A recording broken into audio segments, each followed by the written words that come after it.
Good evening. My name is Latanya Reeves, and I'm the chair of the Community Commission on Police Oversight. Before we begin, I want to offer a friendly reminder to all members, staff, and the public that these meetings are broadcast live to enable greater public participation. These broadcasts include real-time captioning as a further method to increase the accessibility of our proceedings to the community. Therefore, all speakers need to be mindful of the rate of their speech so that our captioners can fully capture and transcribe all comments for the broadcast. We ask all speakers to moderate the speed and clarity of their comments. At this time, I'm going to call this special meeting for Tuesday, May 13th, and ask the clerk to call the roll to verify the presence of quorum. Commissioner Shanfield. Present. Newman. Present. Clement. Present. Stewart. Stewart is absent. Gary and Sherman. Present, just as I would have been last week if the meeting roll call had been done. Canaday. Present. Williams Johnson. Present. Smith is absent. Vice Chair Olson. Present. Chair Reeves. Present. We have 8 present. Let the record reflect we have quorum. We missed one. I apologize. Stewart? Smith Coyman. Oh, I apologize. Commissioner Smith-Coyman. Present. We have 9 present. Again, let the record reflect that we have quorum. Commissioners, the agenda for this evening's meeting is before us. As this is a special meeting of the commission, we're limited to the items on the posted agenda. So without objection, the agenda is adopted as is. I do have objection. This is a special meeting. We don't have this is not a regular meeting of the commission. Unfortunately, at the last meeting, we were supposed to approve the agenda for this meeting, and since that meeting was canceled prematurely and erroneously, we didn't approve the agenda. So it says adoption of the agenda on Commissioner the agenda. Commissioner I Green have an Sherman. objection to this Commissioner Green agenda Sherman. being passed the way it is. Commissioner Gray and Sherman, the agenda for the meeting that will happen in June will have the meeting that was supposed to happen in May. That meeting was canceled. It just was canceled. The May 5th agenda says this meeting was on the agenda to be passed. The agenda was to be passed. We did not have, Commissioner Gray and without Sherman. objection, I'm objecting. Commissioner Gray and Sherman, that's fine. What I'm telling you is we did not have quorum for the previous meeting, so we will have that meeting agenda in June. Without objection, this agenda is We adopted. don't know if we had a quorum or not. Commissioner Gray and Sherman, we have members that were not able to be present at the last meeting. I have confirmed those members were not able to be present. Unfortunately, people were not feeling well. I hope they feel better today. Thank you. That doesn't mean that you don't have a roll call. Commissioner Gray and Sherman. Further, the Commissioner Gray and public has Sherman. Point been of shut order. out of 3 meetings Your in point of order. 6 months. Point of order. They were There's no shut out of discussion on public this item. comment. Commissioner They Gray and have a Sherman, right can I to have the have microphone public cut off? comment at the beginning of this Commissioner Gray agenda. and Sherman, That is my I objection. understand. You know, your objection is noted. We will move on. This is a special meeting. It's for the public to be able to have comment. This is their meeting today. Thank you. Our first item is a presentation on CCPO, which I'll be starting off. May 25th, 2025 marks 5 years since the murder of George Floyd, a moment that ignited a global movement for racial justice and police accountability. His death, along with those of Breonna Taylor, Elijah McClain, Amir Locke, Tyree Nichols, Dante Wright, and countless others, highlighted the challenges of addressing police culture and the inequities within law enforcement that impact our most marginalized communities. These tragedies have impacted us all as we work towards sustained police accountability, police reforms, and social justice, not only in Minneapolis, but across the country. Their names and stories have been symbols of a movement that continues to push for truth, dignity, and recognition. Today, we take a moment of silence to honor the life of George Floyd. I would ask everyone if you could please stand and do a moment of silence for George Floyd and everyone else.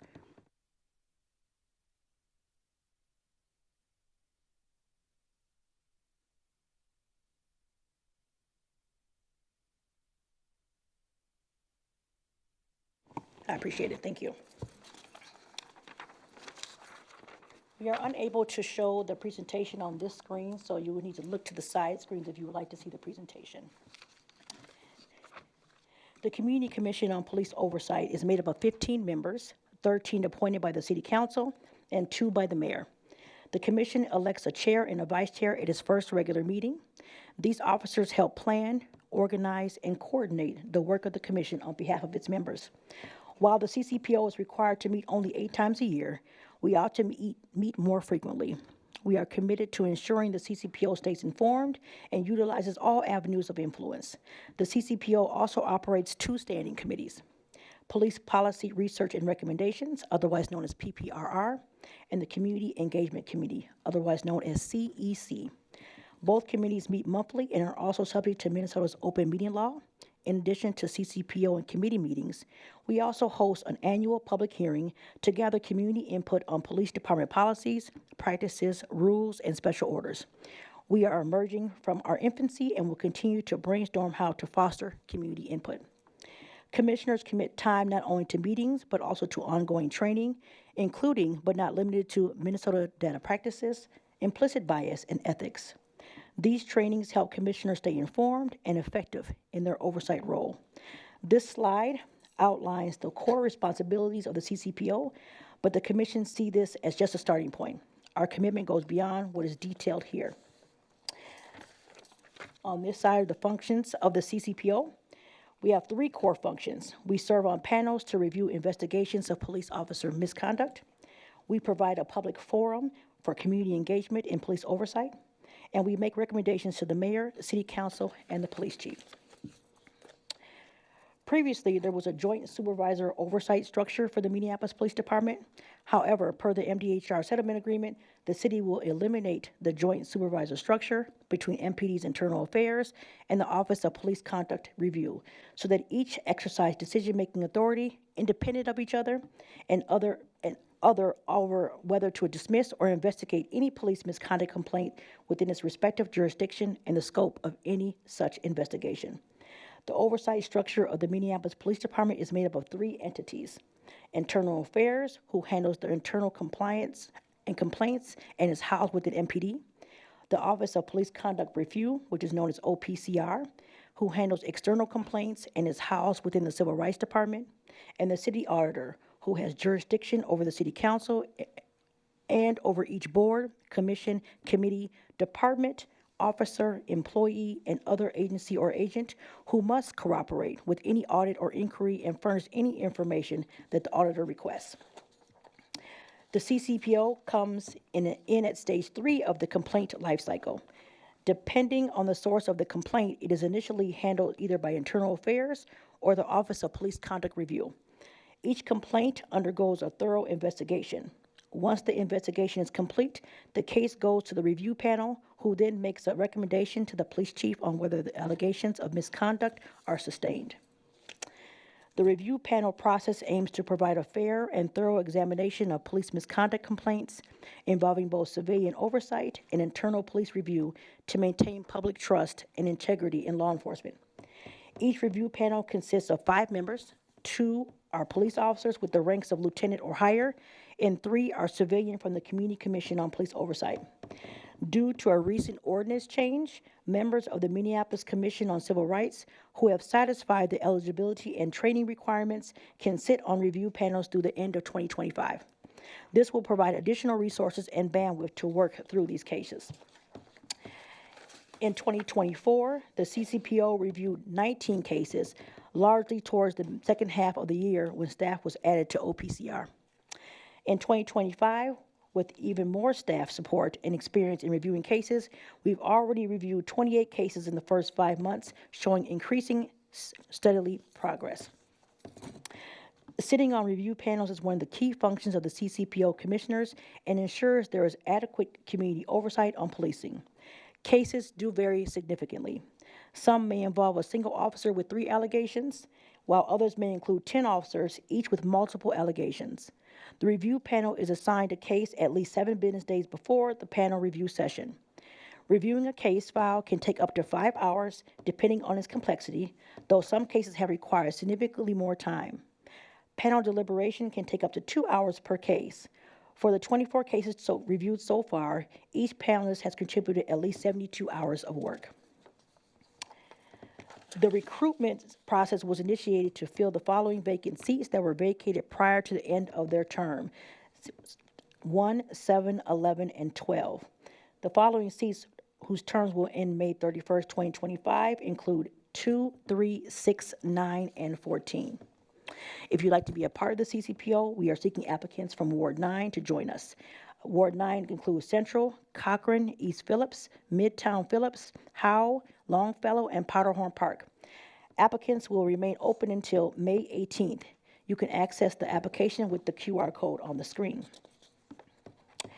The next CCPO meeting is Monday, June 9th at 6 p.m. at the Public Service Center in room 350. We always include a public comment during our regular meetings, so you'll have an opportunity to provide input there as well. I'm going to turn it over to the chair of the Police Policy Research and Recommendations Committee, Commissioner Shanfield. Thank you so much, Chair Reeves. My name is Mara. I'm pleased to kick things off here tonight on behalf of the current Police Policy Research and Recommendations Committee. Thank you so much to Commissioners Canaday, Williams-Johnson, and Olson, and our OPCR rep, Ms. Zhang. Thank you so much for your participation and your teamwork. I also want to give a shout out to the former members of this work group, Commissioners Bastick, Lohr, Reeves, Sturm, Gurian Sherman, and from OPCR, Ms. Starr, Mr. Band, and Ms. NG. They have all been very helpful and helped us get to where we are today. So I'm going to share three big things. One, how we got here, where we are. Two, how we work. And three, what we've learned so far. And then I'll invite my fellow committee members to share some of our recommendations, things that we've proposed, and give an overview of the policies that we'll look at together tonight before opening up for public comment. I'll give you this quick history here in 3 chapters. Chapter 1 was at the very beginning. We were, as a work group, we started in August 2023. We were eager to learn, but we had very limited resources. And we were a working group. That's what the ordinance required. Not a committee. That was a big distinction. And in partnership with OPCR, we accomplished several things. We reviewed policies of other cities under consent decrees, such as Albuquerque, Baltimore, Cleveland, Newark, New Orleans, and Seattle. We adopted a formal research and study process. We revamped the PCOC's process, added a 5th phase for accountability, where we would invite the police chief to come back and let us know how things were implemented, or if not, why not. And we reviewed the implementation unit analyses from the summer and fall focus groups. We wanted to make sure that we were up to date on all of the inputs, all of the data. Chapter 2, I'll call that growing with guidance. Every time there were new staff added to the city, it positively added to our ability and our capacity. From guidance from you as well. Last May, if you were here, I see some familiar faces. Last May, we heard you loud and clear. The message we received as the working group at that point was that we hadn't looked at the policies enough, and that was really helpful. We take our orders and our collaboratively work with you, and so we want you to know that your feedback gave us some guidance, and we have grown as a result. And then the final chapter here, which brings us to today, is a functional structure. The ordinance was updated in August 2024. That moved us to official committee status, so those are open meetings, as the chair mentioned. We meet monthly. And Mr. Casey stepped in, Mr. Casey Carl stepped in to teach us the ropes with procedures and schedules, and thank you for helping us become a functional committee. We really have arrived at that level. We're scheduled to meet 8 to 10 times. I said monthly, but more or less, and we've met 4 times so far. We've produced 2 reports, perhaps you've seen them, and our policy feedback we submit, Commissioner Williams-Johnson in a moment will share with you some details in that, but we also really want your feedback tonight. And what we come away with tonight will inform our 3rd report, because our reports and our work really does the best we can to uplift the CCPO's values of integrity and transparency. Next slide, please. As a PPRR, our value add is an extension of the value of the work of CCPO, and in making sure that the policies of MPD clarify and communicate the work we are engaged in, which includes, as the chair, everything the chair has detailed. We bring a civilian lens and are committed to improving police policy. We, as the committee, our charge is to identify issues related to police policy and make specific recommendations. We also partner with OPCR on research and study topics and share what we learn with you, the public. We also try to make participating in policy review more accessible to the public by keeping you informed, communicating what we learn to you, and inviting your feedback and your guidance. Our process, we do our homework. We pull together which policies we're going to review. We look at them in advance.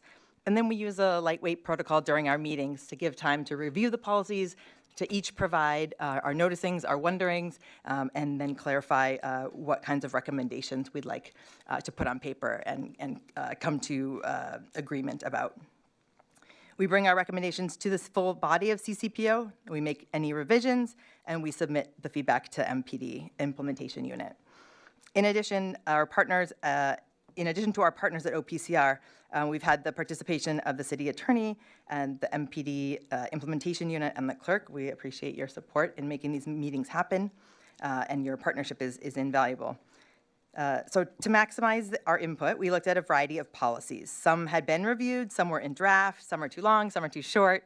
The police policy manual, if you've looked at it, is over 700 pages long. So we knew we had to just start somewhere, and we would learn along the way. So we have learned a lot. I'll share just briefly a couple things, and then my colleagues will share some more specifics, as I said. So it should be said here at this moment that we respect the expertise of the parties to the settlement agreement with the U.S. Department of Justice, the Minnesota Human Rights Department, and the representatives of those agencies, as well as the court-appointed oversight monitor, ALIFA, Effective Law Enforcement for All, and the key city departments, including the city attorney, the MPD implementation unit, MPD itself, and the Civil Rights Department, as I mentioned. We didn't know if our civilian view of policy was helpful, useful, adequate. We thought that the experts maybe should be the ones reviewing the policies, but then we came to realize that through our own lenses, our own lived experiences, that understanding the policies was really important, and we would see things that the officers, that the officials, that the oversight wouldn't necessarily pick up. So that's the type of feedback that we provide. And moving forward, we're taking a more comprehensive approach to policy and research. So what you'll see going forward is in addition to reviewing policies as they're being reviewed under the city settlement agreement, we will take a proactive approach in identifying policy gaps, as well as reviewing any policies we come across in review panels that cause confusion. So anytime that we see disconnects, or if we see a particular policy coming up over and over again in review panels, that's something that we want to take note of and really examine further. Almost done here, Commissioner Williams-Johnson. One more moment here when I will pass you the mic. Last week, OPCR introduced the new case synopses, which will be filed monthly in LIMS. I invite you to take a look at those. It will be monthly in our CCPO agendas. It will also be in our PPRR committee agendas until IT gives it a home of its own.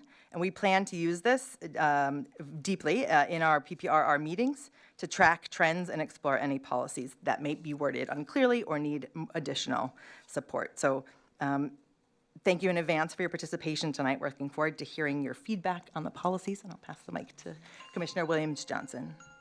Thank you, Maria. Hi, my name is Michelle Williams-Johnson. I represent Ward 13.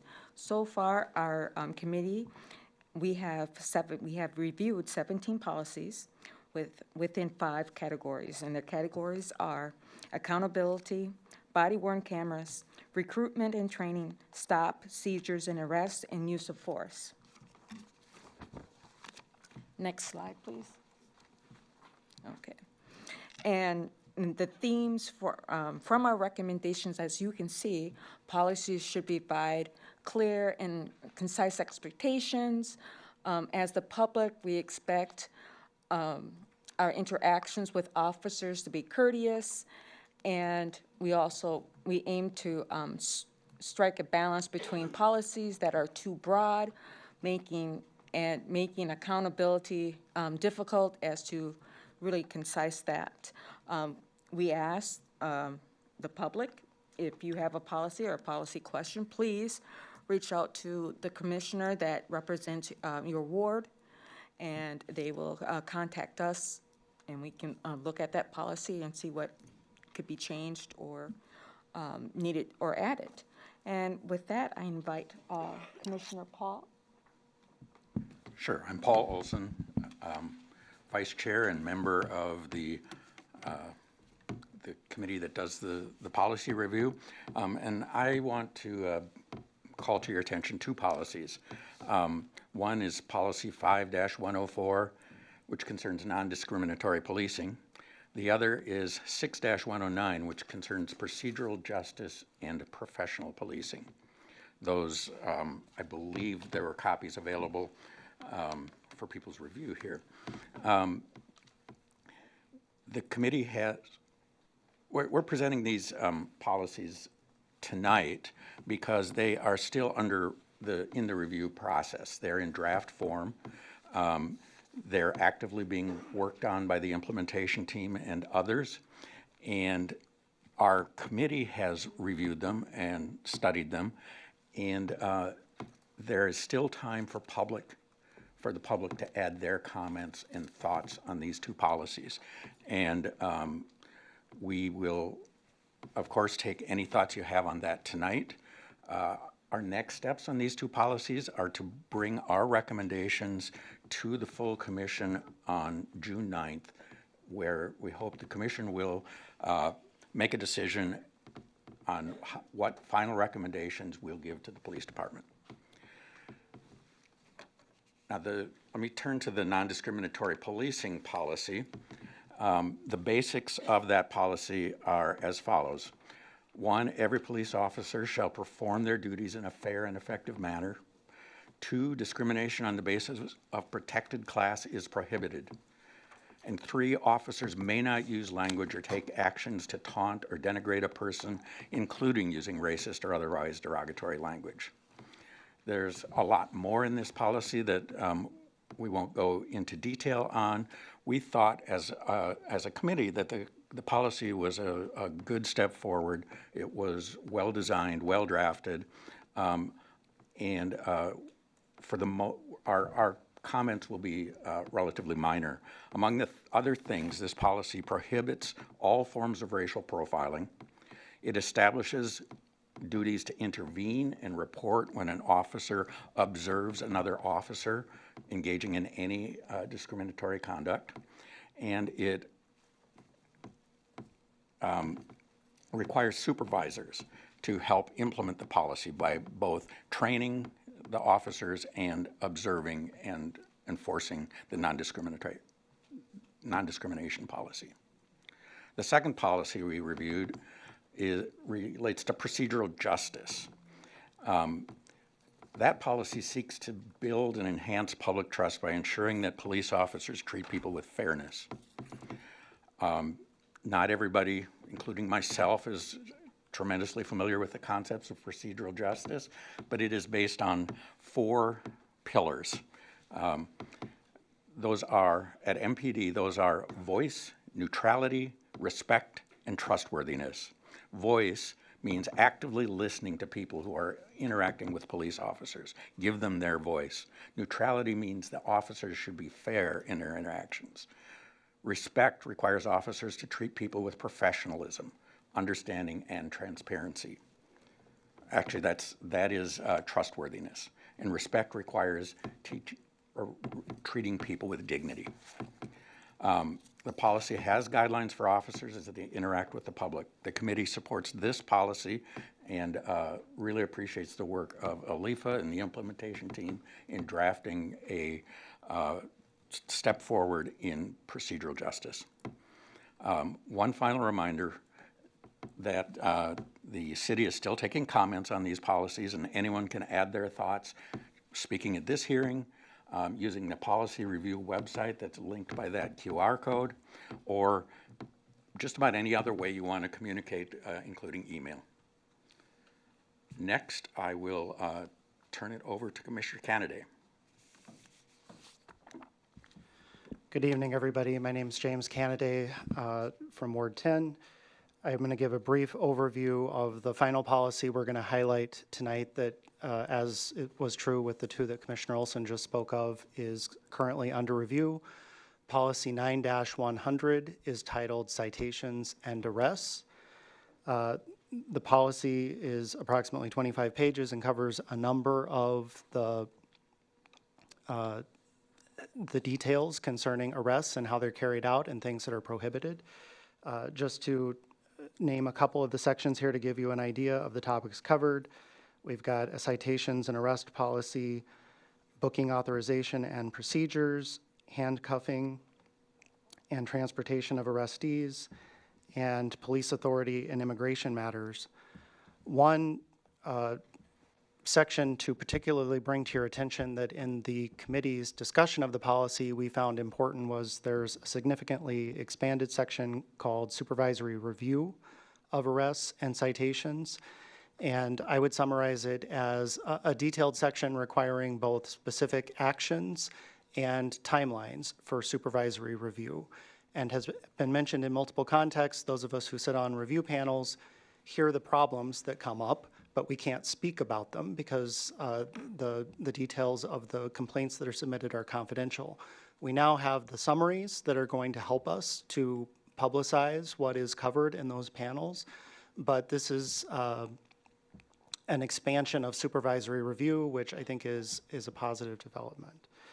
So as I said, this policy is currently under review. It's on the same timeline for the two policies covered by Commissioner Olson, as he mentioned, which will be covered at the June meeting, and we would encourage your review of this policy. If you have not already, you can submit comments after tonight through the same mechanisms.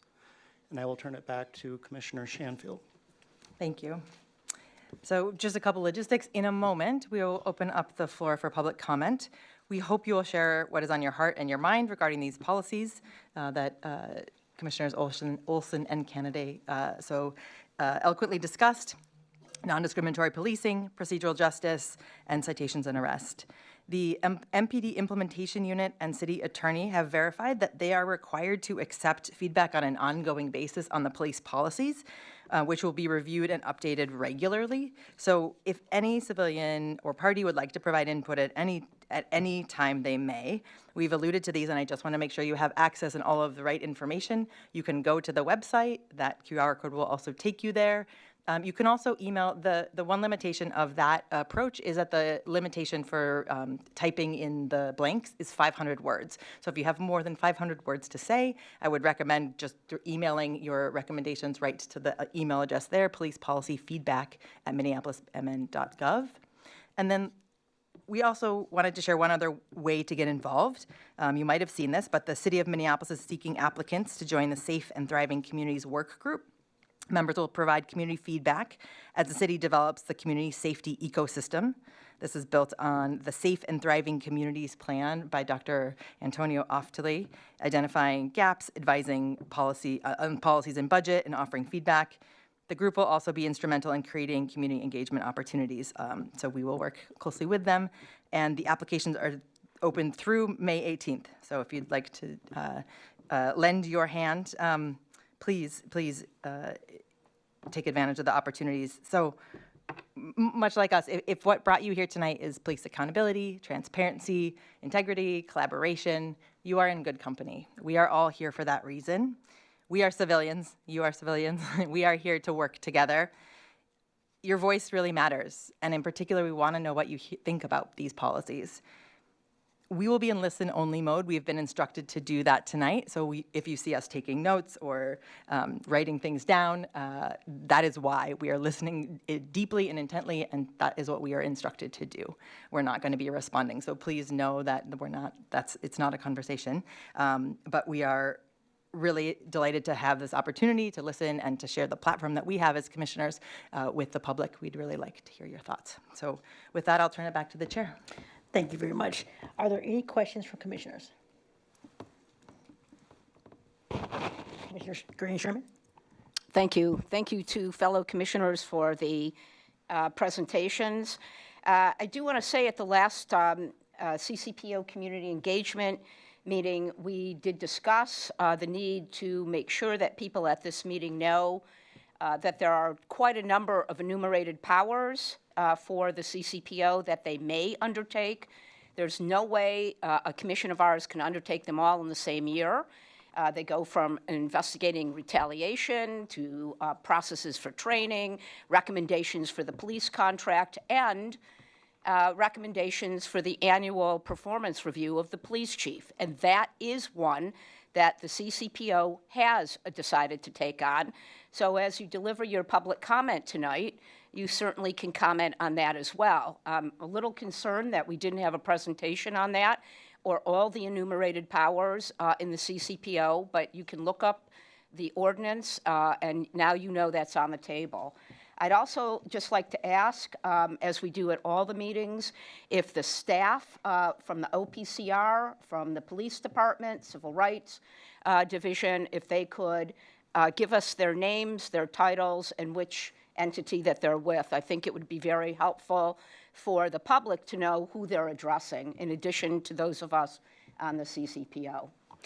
I would ask that they put the information in the meeting notes so that we can move to the public comment, so we can get to what people are here for today. So everyone that's here, if you can just put your name and information in the public notes, that would be great, so that everyone knows who was here and their title.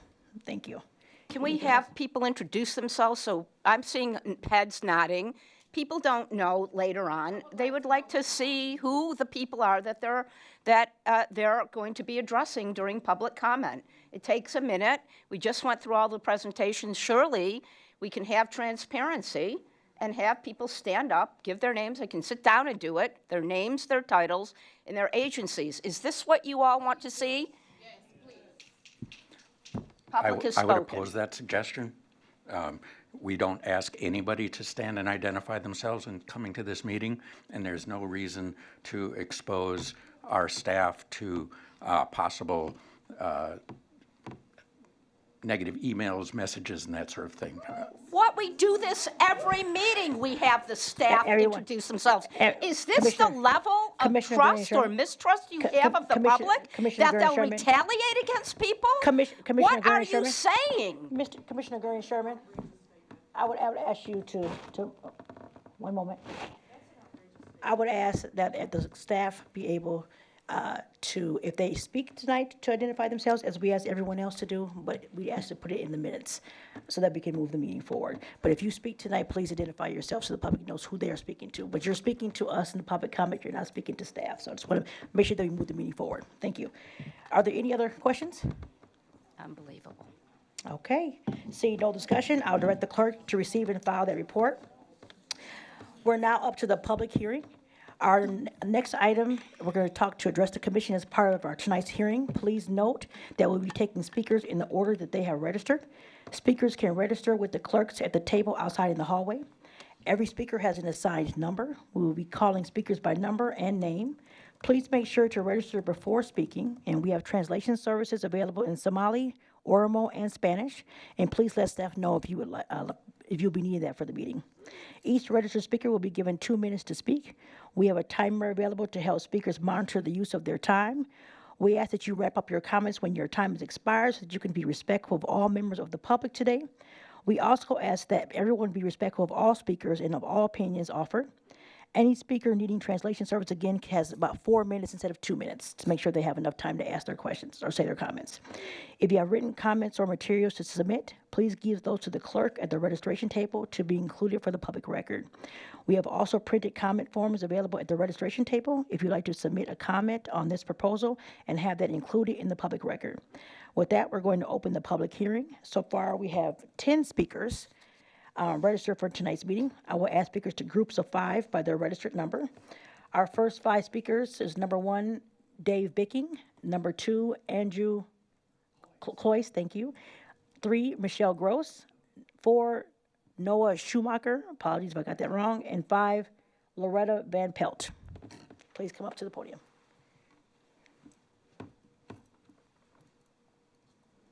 Is Mr. Bicking?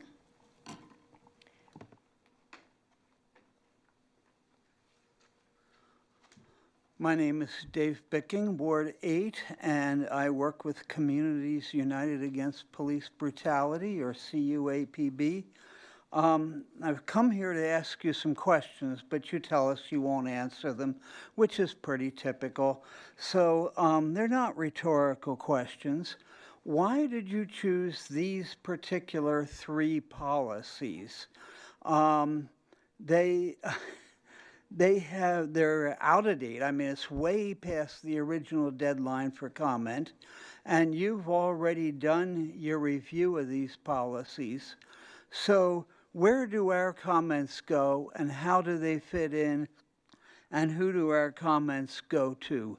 I think is really important here. You've chosen policies that have been mostly worked on. Incidentally, CUAPB has worked through all these policies. We met every deadline for submitting those policies. We have here, and I hope you all have this, the policies, these 3 policies culled from our well over 100-page policy document that we gave you when we submitted those policies. To my knowledge, those policies haven't even been acknowledged by the CCPO, let alone addressed in any way. So now we get a comment period. So when do we see the updates and know what status is of the policies? We have been working on these since summer, and during that time, we have never gotten any feedback as to what's been updated, what public comments, ours or others, are, being addressed and where the policies are.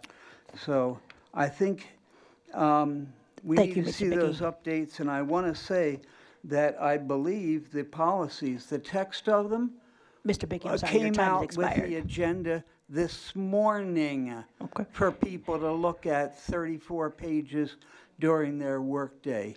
You Okay. guys are way, way behind, and like usual, Mr. you are Bickey. treating the public with absolutely no respect and sometimes outright hostility. Thank you. Andrew Cloyce?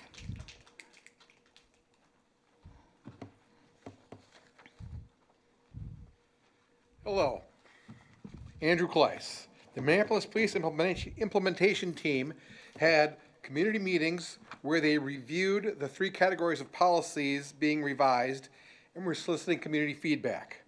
I saw some of the CCPO members there. This was in August and September of 2023. In June of 2024 through January of 2025, MPD posted 90 updated draft policies in 6 large blocks on their website and asked for community feedback. These blocks of policies had feedback deadlines running between November 2024 and February 2025. The policies you listed here for the community the 3, had their feedback windows closed December 13th for non-discriminatory policing, procedural justice, and professional policing, and January 7th for the 9-1000 series. The MPD implementation team was to create final versions of the policies, and with ALIFA, make sure the new policies were compliant with the consent decree. It's my understanding that these policies are currently having the final touches done, and training is being developed for the rollout. Now, the CCPO is not bound by the same calendar that the MPD has under the consent decree. However, from the outside, it seems like this is a small fraction of the overall policies and very late in the timetable. This leads me to a couple questions. Do you plan on getting feedback on the other policies to the community for feedback and then to the police? Also, have you been working on the most recent, the almost final versions of the policy, or are you looking at the drafts that have been made available for about 2 years? And then, what are you doing with the feedback on the policies? You did talk about that a little bit, but how do you expect the MPD to incorporate into their work stream of policy revision, adoption, training, and other final implementation this late in the process. Thank you, sir. Now, Michelle, if I can make one more question just on one of the documents you guys have out there. I can't make heads or tails of this. This document, if strike through is remove and underline is add, this document seems to catch you up to the policy that the police department posted 2 years ago. So please help me understand, are these strike throughs and underlines the work of this group, or is this just an ancient policy that you have for us here to look at that the MPD has moved beyond already? thank you. Can I get an answer? I know you don't normally answer, but can I get an answer to that about what this document is? We'll take care of that. All right, thank you. Michelle Gross?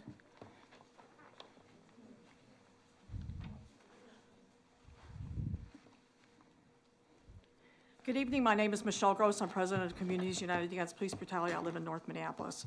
I'm here to talk about a case that we're working on right now that is absolutely emblematic of the failure of the city to follow the consent decree and the lack of meaningful input by the community on the policies that exist, including, for example, the use of force policy, in which the Minneapolis police have declared that the pointing of a gun in someone's face is a merely level 1 violation, which is the lowest level violation and requires the lowest level of supervisory input. And by the way, if there's only 10 of us, why the hell do we only get 2 minutes each?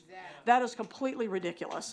Especially to talk about, 15 or 20 policies. It's completely ridiculous. But I'm really here to talk about the case of Ebony Dobbins. We had a press conference yesterday about this case, so if you check in the news, you'll see some input, some coverage of it.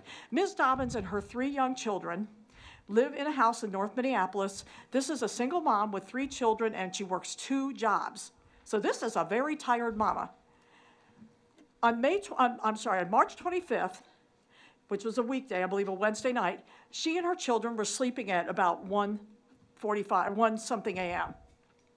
Their dog, unbeknownst to the mom, had gotten out of the house and was just running around on a leash. The neighbors called animal control. Fine. Animal control showed up. They took a little while, but they showed up. They captured the dog. But well after animal control had captured the animal, Minneapolis police were running up to this family's door and playing Ding Dong Ditch. You can see it on the Ring camera. We published the video of them running up, knocking, and running away. That's right. Over and over and over. And this mom is a tired mama. She didn't hear it. She slept. When they didn't wake up, Minneapolis police violated the 4th Amendment by looking in these people's window, going on the curtilage of their property and looking in their window. After they looked in the window, they pretended that, the little boy, her 7-year-old son, is sleeping and maybe he's not breathing. So they used that as an exigent excuse to break in his window. One of the cops entered through that window, walked to the front door, let 4 other cops in, and the mom woke up to 5 guns pointing in her face. Not only that, they dragged these children out of the bed. Now, this is Minneapolis police now. I want you to recognize that. Dragged these children out of bed, brought everybody in the family to the living room, and tossed the living room without a warrant. All of these are legal violations. And this is outrageous conduct that happened last month. It didn't happen 5 years ago. It happened recently. One moment, Michelle. And we are Michelle, still hold on seeing these problems. 1 second. Do we have any other signed-up speakers besides these 10? Madam, I can check, Madam Chair. Okay. I'll- But What I I'm would just like to to tell ask you, is, if it's what I 10 would speakers, like to I'm not ask is, what I trying would like to to end. ask is, if we only have 10 speakers, if we'd extend the time so we can hear from the community for an additional minute, because if this is all that we have, I just want to make sure that we can hear from an additional minute, if that's okay. But I just want to make sure that we don't have like 30 in the hallway, so. Madam Chair, Michael, the clerk, has just stepped out because there's another sign-in sheet coming in. Okay, I think that there's probably at least one more sheet of Okay. sign-in, and then Okay. we'd be able to I come would ask back. for grace to finish my comments, please. I would ask that you just wrap it up in just 1 minute, because I want to make sure we have equal That's time, fine. but I do, yes, if you could just do 1 minute, please. Right. Go ahead. Okay, I can go ahead? 1 minute, yes. Okay. Just to finish it up. The bottom line is this, like I said, it happened recently. This wasn't 5 years ago. We have asked for changes to the use of force policy. We've been on all of this. I am not seeing from your process how the comment is going, how the community's comments are going to be added well after the deadline. I'm not seeing where we're going to look at things that are more important than these policies, like the use of force policies, and the fact, I'm not seeing this. And this is unacceptable to me and to the community, and it's especially unacceptable given that this conduct continues to this day, and we are not seeing changes. Thank So you. I need that to, we need to know, how is this going to happen? I recognize you're not answering questions tonight. I wish you would, because the community should know whether or not this feedback is going to have any kind of meaning. Because you cannot stand here in 2 minutes and make comments on 15 or 16 policies. We put our stuff in writing. It's back on the table back here. I'll make sure you all have copies. Thank you. We brought it for you. We'd But ask that you get copies. What is it, what's and, the use of it if Thank the you for deadlines indulging are for doing the over? extra minute, just so I can hear that up. But if you could add the additional comments on paper and then turn them in, and then the commissioners would get a copy. Thank you. Thank you to CUAPB for your diligence. The issue Commissioner about how we Graham-Sherman, fit we have into a- the policy cycle has Commissioner been brought Graham-Sherman. up by me We're not months open- ago and many Commissioner Graham-Sherman. times and not solved. We have a point of order. As us as well. Point of order. Commissioner Sheffield. Yes, please continue. Thank you. Noah Schumacher.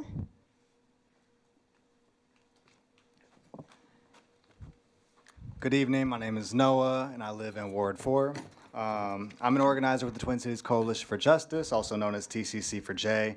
And I have no faith that these policies will be meaningfully implemented or enforced. So I'm just going to start by extending my solidarity to the family of Allison Lucier and to all missing, murdered Indigenous women and relatives. Allison's family has been fighting tirelessly for the last 14 months to get justice for her. And you all already know her story. There is still to this day no justice for Allison, despite her family and her community knowing the name and the whereabouts of her alleged killer. Allison Lucier's death and the lack of response or investigation is another example of how MPD continues to fail the people of Minneapolis. It's clear MPD will continue to fail us because they've never served the most vulnerable people of Minneapolis. We demand Chief O'Hara be fired because instead of taking Lucier's family seriously, he would rather blame the victim or pass the case off to the BCA. Chief O'Hara has failed Allison Lucier just like he failed Davis Maturi. And I know that you all are not elected by the community, but if you have any desire to be of service to the people of Minneapolis, then you will heed the words of the people here today. Join your voice with ours and take action so we can get justice for Allison Lucier.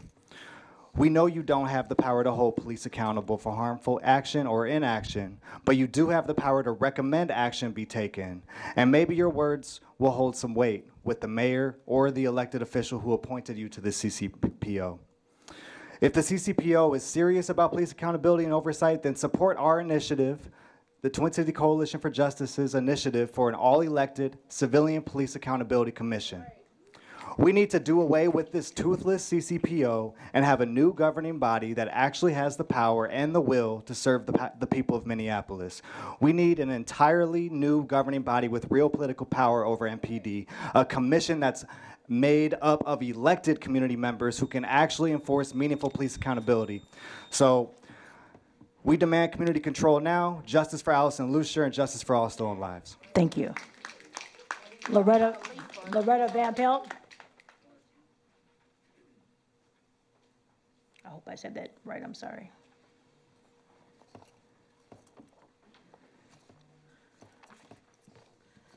My name is Loretta Van Pelt. I live in South Minneapolis in Ward 6, for transparency purposes.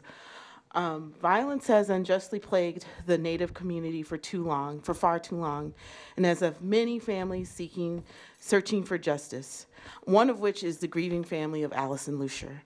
They have been seeking justice for their beloved niece for over 14 months after she was found dead on February 22nd, 2024. At the November meeting of the CCPO, the Civil Rights Director, Michelle Phillips, spoke about the senseless acts perpetrated against Mr. Maturi and any other resident in the city after the October 28th shooting that left Davis Maturi hospitalized. This resulted in an after-action review of how the Minneapolis police somehow didn't act urgently enough to prevent that individual from being shot, to quote Chief O'Hara. In February of 2024, Allison Lucier, a Red Lake Ojibwe woman, was failed in a similarly tragic way. Trapped in an abusive relationship, Allison Lucier contacted MPD on 7 different occasions, each time detailing the extensive abuse she was facing. The MPD never once intervened by arresting the alleged perpetrator, Chuck Foss, despite him being the primary subject. On February 22nd, 2024, Allison was found dead in her apartment, and an autopsy by the Hennepin County Medical Examiner found a subdural hematoma on the left side of her head. The MPD never once conducted a full and thorough investigation, wasting precious time and most of the primary evidence at the scene. This is very shameful, and this family deserves justice. So I'm an organizer with TCC for J, and we stand in solidarity with Allison Lucier's family and any other family that's been railroaded by the Minneapolis Police Department. Speaker number 6 is Danielle Corby, I believe it says, I'm sorry. Number 7 is Alyssa Washington. Number 8 is Chelsea Lambert. Number 9, Ashaya Salonik. And number 10, Jana Williams. Ms. Corby? My name is Danielle Corby. And continuing on what Loretta has said about Allison Lucier's case, nearly a year later, in February of this year, after we packed the room to demand justice, the CCPO requested an independent review from the city auditor for Allison to the city council, which passed with a unanimous vote to thunderous applause. However, at the last meeting in March, the chair of the CCPO and multiple other commissioners refused to hear anything more about her case by failing to even second a motion made by Commissioner Gurring-Sherman to provide an update on the after-action review. The CCPO then decided to cancel their April meeting, knowing that doing so would limit the public's ability to engage with the commission. Last week on May 5th, the scheduled CCPO meeting was suspiciously canceled mere hours before it began. May 5th, for those unaware, is internationally recognized as Missing and Murdered Indigenous Relatives Day by numerous oppressed tribes and First Nations. It is a day to honor, commemorate, and mourn the loss of all the stolen lives lost in the ongoing crisis. The family of Allison Lucier and the community had planned to once again pack the meeting and demand justice for Allison, only to be told the meeting was canceled over a lack of quorum. There was no roll call, the doors were locked to the meeting room, and police were called on community members who came to attend the meeting. This is shameful. I'm also a member of Twin Cities Coalition for Justice, and am also calling for true community control of the police and justice for Allison Lucier and all stolen lives. Alyssa Washington?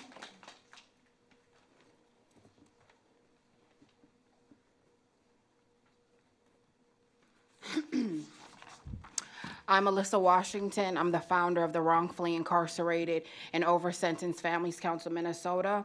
I'm a community member, and I stand in solidarity with Allison Lucier's family and all of my people who have been murdered by the Minneapolis Police Department. It's been several of them. The public has the right to know. The CCPO must provide a forum for the public to have meaningful engagement in police oversight. That includes what's going on with the auditor's reviews, and the Lucier's alleged murderer, Chuck Foss, has still not been charged, despite having a plethora of evidence to suggest he committed murder. We are now in the 15th month of the fight, and the family and its supporters are still seeking answers for how the MPD horribly failed Allison Lucier. It is because of this total and utter failure of the MPD to do its job that we call for the firing of Chief of Police Brian O'Hara and the Sergeant hires. O'Hara admitted failing Davis Maturi, who fortunately survived the sadistic attack on his life, but denies any MPD wrongdoing with Lucier, who was murdered in her own home. Sergeant Hayer failed to properly investigate previous murders, including not just Allison Lucier, but also her cousin, Ariana Buckanaga, believing their family grieving not once, but twice.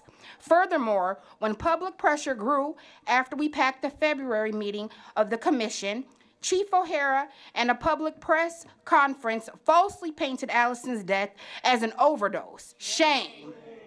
In direct opposition to the findings from the medical examiner's autopsy of Lucia's body. For these reasons, we believe that they both must go. The CCPO has the responsibility to, as ordinance states, contribute to the annual performance review of the police chief. We call on the commission to contribute to the review by recommending that Chief O'Hara's contract not be renewed and that Sergeant Heyer be fired from the department. The after-action reviews of both Davis Maturi and Allison Lucier are simple evidence to recommend such actions. And let's remind y'all, you guys do work for the community. We're asking and we're begging and pleading you guys to do what's right. You know how many of my friends have been killed by the Minneapolis Police Department? I'm only 34 years old. A lot of them have. You guys need to do something about it. These policies, what are we gonna do? Throw them at the police when they kill us? You guys need to do something. We're tired of standing up here. My goddaughter just got killed last Sunday in Robbinsdale, and I'm sitting right here instead of being with my family. You guys need to do something about it. Thank you, Ms. Washington. Chelsea Lambert. My name is Chelsea Lambert.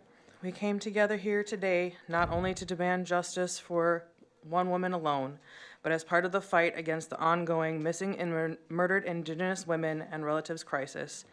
This is nothing more than the legacy of genocide continued. Black, brown, and Indigenous people have been kidnapped, tortured, raped, lynched, and murdered for hundreds of years.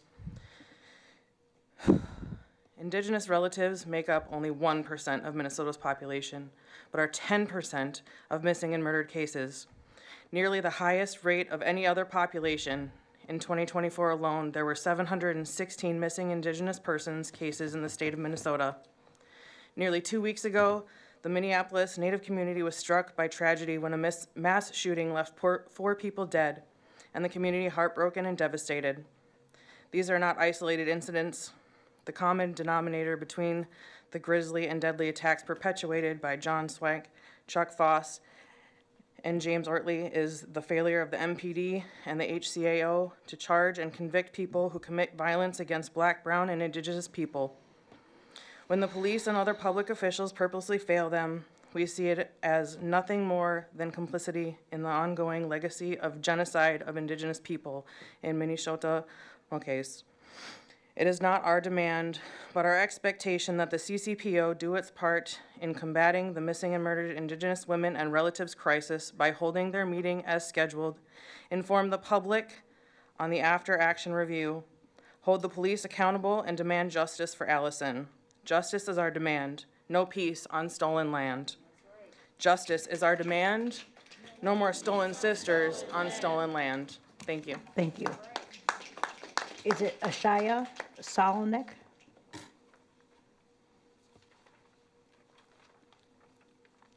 Miss Asha Salonik, I'm from Ward 4, and I would just like to speak to your humanity and the reasons that brought you to take on these positions and to do what you can to use your power to the fullest extent.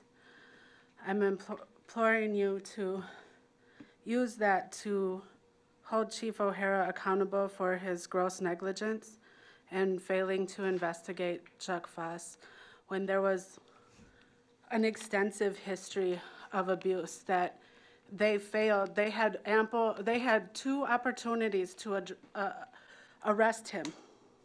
One time they even had him detained. Her life could have been saved. And Lord knows what havoc he's brought to another women since. Because we all know that this kind of abuse does not change without intervention. And he's a danger to our society. And now the actions of Minneapolis police continue to be a threat to our peace and a threat to our community's ability to trust any person in power. And any form of the system. Because, and especially, that was re-traumatizing to all of us when you guys closed the door on us on May 5th.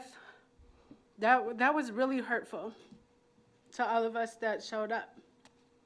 It adds insult to injury. And we all deserve healing. We all deserve to see some accountability. It's been 5 years. What is it going to take? Another police station to be set on fire? What is it going to be? Thank you. And my apologies for saying your name wrong. Jenna Williams. Hi, I'm Jana Williams. I'm Allison Luciar's aunt. Most of you guys have known me, and you have heard of Allison's case. I'm from Maple Grove, Minnesota. I shouldn't have to stand here a year later fighting for this justice for my niece. You know, the fact is that you guys have the ability to hold them accountable. When Chief O'Hara was on the news inferring that my niece died of a drug overdose, and you all saw that. You all saw that.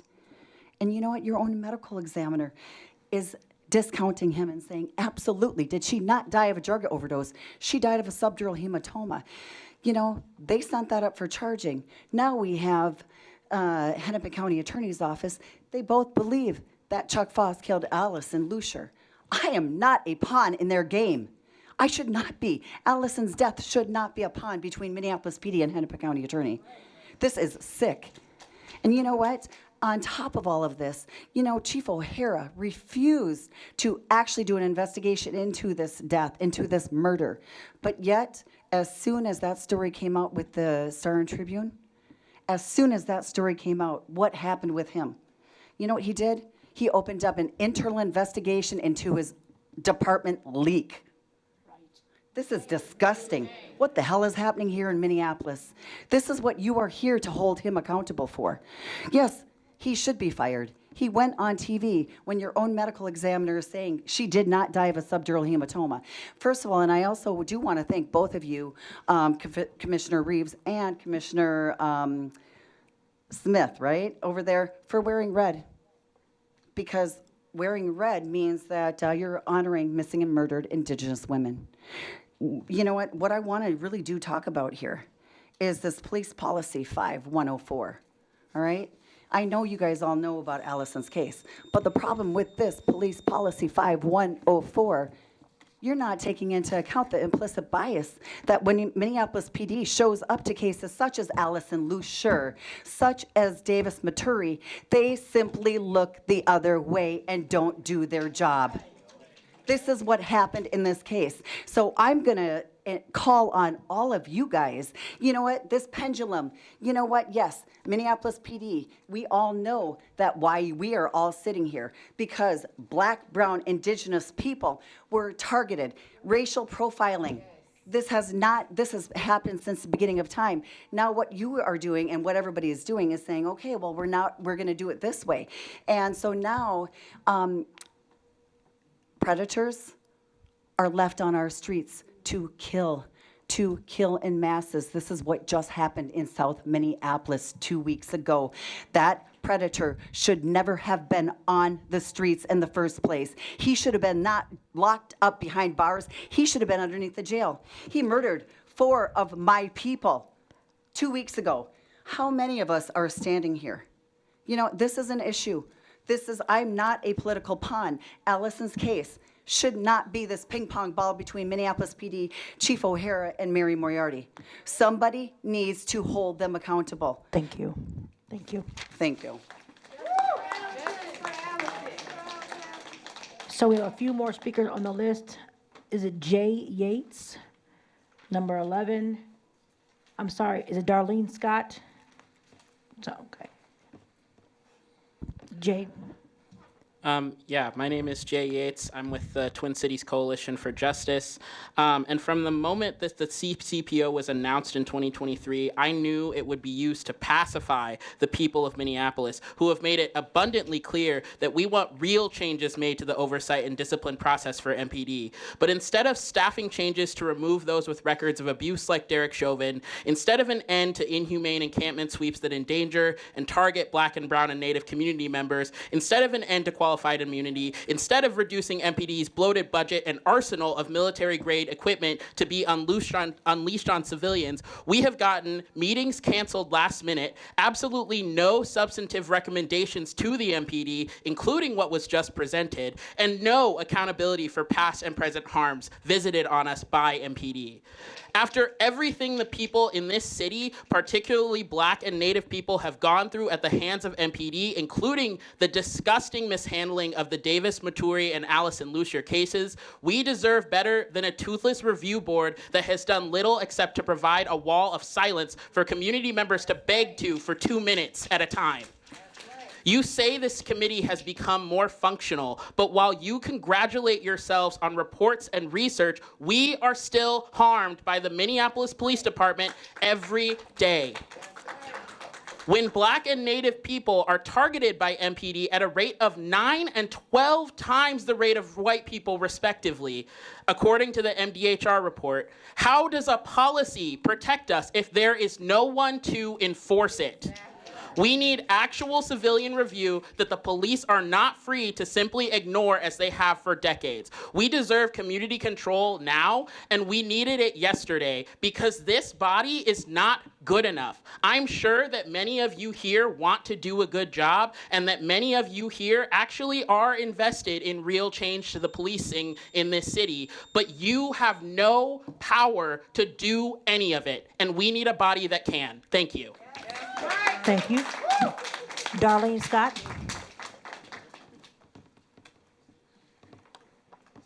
I actually signed up to ask questions, but I am yielding my time to Dave. But one of the things I would like to say is this is my first time participating in this, and it seems to me that this commission has become a part of the systems issue that we're talking about. You look at these people with indifference, like they're coming up with so much emotion about what they're going through, and we're facing a wall of like these are not human beings that you're looking at, and that's what I'm seeing from where I'm sitting. Thank you.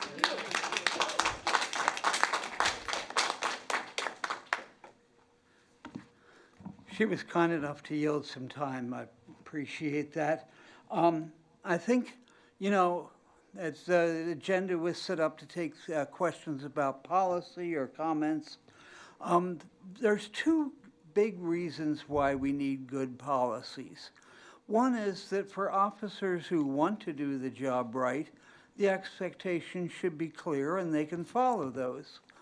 But too often, we see officers who do not want to do the right thing, and holding them to the standard of the policies leads to discipline, except in Minneapolis. We were able to show, even before George Floyd was killed, that the complaints that came to the OPCR at that time, less than 0.5% led to discipline. So if you filed a complaint, you had less than 1 chance in 200 of it having any effect at all. And of course, most of those were written reprimands. Since then, it's become impossible to get the data. We have requested it over and over and over again. So we just have to make inferences from the little bit of data that we have. And it certainly looks like it has not improved at all. And so, you know, it's you, but it's a lot of the what's been holding you back. I mean, this is 2 years now. And there is, as one reporter said, discipline is rarely, very rarely imposed. and that certainly is the case. So I think it's important for us to comment on the work of the CCPO and the OPCR to say that policies, while they need to be good, are just the start of it. And if you recognize that, if you don't take the actions to get some actual discipline, the policies are worthless. Thank you. And when I spoke, we were limited to 2 minutes. I'd like to. The time has expired. The next speaker up is Samantha Holquist. I would like to just add that today, Chief O'Hara stated, I backed Well, up my cops. the people that online went to can't hear you, Ebony Michelle. Donald's house. The people He online can't hear backs you. them up. And I want you all to recognize that when you get ready to do your review on him, that he was responsible for Davis Maturi. He's been responsible for the things these folks are talking about. He's been responsible for Ebony Dobbs and all of that. And I need you all to recognize that and take action on his performance review. Michelle, I would ask that you add that in comments because the people online couldn't hear you, so since you weren't at the microphone. Samantha Holquist, and the last speaker is Chuck Turchick.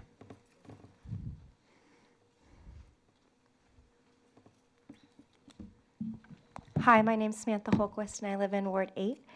I struggle with dyslexia, so I'm going to read, but it's going to be hard. So thank you so much for your work and the opportunity to provide public comment on these 3 draft policies before us today. These policies reflect important commitments to fair and constitutional policing. However, all 3 of them lack the implementation guidance necessary to ensure that these commitments are consistently applied, effectively monitored, and publicly accountable. For Policy 5-104, which focuses on non-discriminatory policing, I recommend adding policies on clear guidance around training on implicit bias, explicit bias, and anti-discrimination, required documentation of stop justifications, and routine audits with public reporting, disaggregated by race and gender. Community oversight should be built into the policy and the review process. Policy 519 outlines core values like respect and transparency, but those values need operational policy support. That includes integrating procedural justice into officer evaluations, establishing training on de-escalation and trauma-informed communication, and tracking metrics like stop outcomes and resident feedback. Further, community voices should be a part of assessing implementation and accountability structures in this policy as well. Finally, Policy 9100 encourages citations over arrests, and this is a good step forward. But guidance is needed on when and how officers make those decisions. This should include decision-making tools, require documentations when arrests are made in citation-eligible cases, and ongoing data to review and monitor for disparities, with results shared publicly. Embedding these implementation elements into the policies themselves, not left on the training manuals or internal memos, will help ensure accountability, transparency, and increase community trust. Thank you for your time and for considering these recommendations. Thank you. Chuck.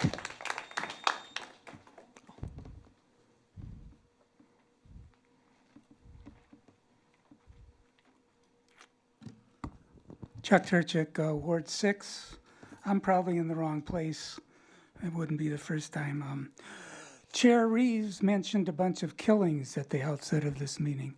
So my question is, how many of those killings were a result of Minneapolis having bad police policies? I'd say none of them. There were some peripheral policies like lack of supervision or a training officer, the requirements to be a training officer, that possibly arose out of the George Floyd killing. But it wasn't that we had bad policies. I think this emphasis on policies is because ALIFA is focusing on policies at the beginning of their analysis. I don't think you should focus on, you could focus on practices. The ordinance that led to this meeting said you could call a meeting to focus on police programs, special orders, policies, or practices. And I think we should focus on practices.